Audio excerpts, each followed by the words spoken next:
Former President George W. Bush pushed back against the perception that he did not have a major decision-making role in the White House during his presidency, offering a blunt criticism of former Vice President Dick Cheney and Defense Secretary Donald Rumsfeld in a new book They Didn't Make One Thing Decision.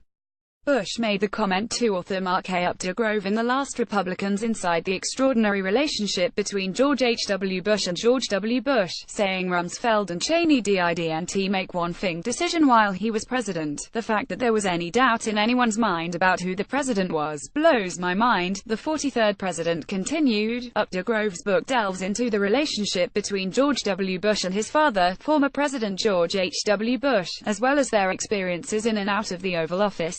Anyone who knows the 43rd president would find that notion of anyone making decisions in his White House absolutely ludicrous, Updegrove told The Hill. George W. Bush took exception to those who believed that Dick Cheney, in particular, was calling the shots in the White House.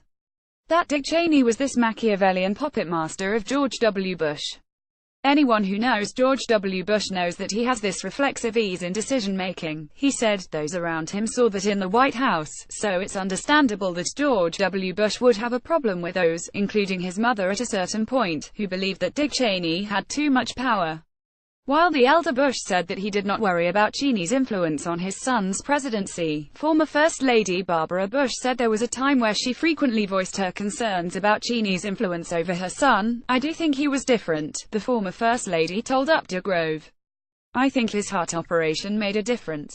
I always liked him, but I didn't like him so much for a while because I thought he hurt George W. I think he pushed things a little too far right.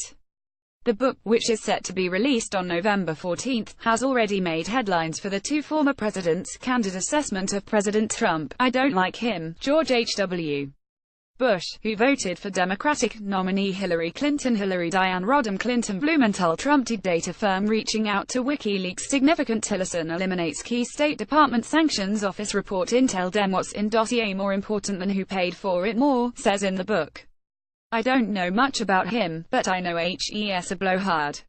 And I'm not too excited about him being the leader. The younger Bush, who did not vote for Trump or Clinton, said he was concerned about the growing nativism and isolationism when the campaign began, which contributed to his concerns about Trump. The White House responded to the former presidents on Saturday by attacking the legacies. The American people voted to elect an outsider who is capable of implementing real, positive, and needed change instead of a lifelong politician beholden to special interests, White House Press Secretary Sarah Huckabee Sanders said in a statement to The Hill.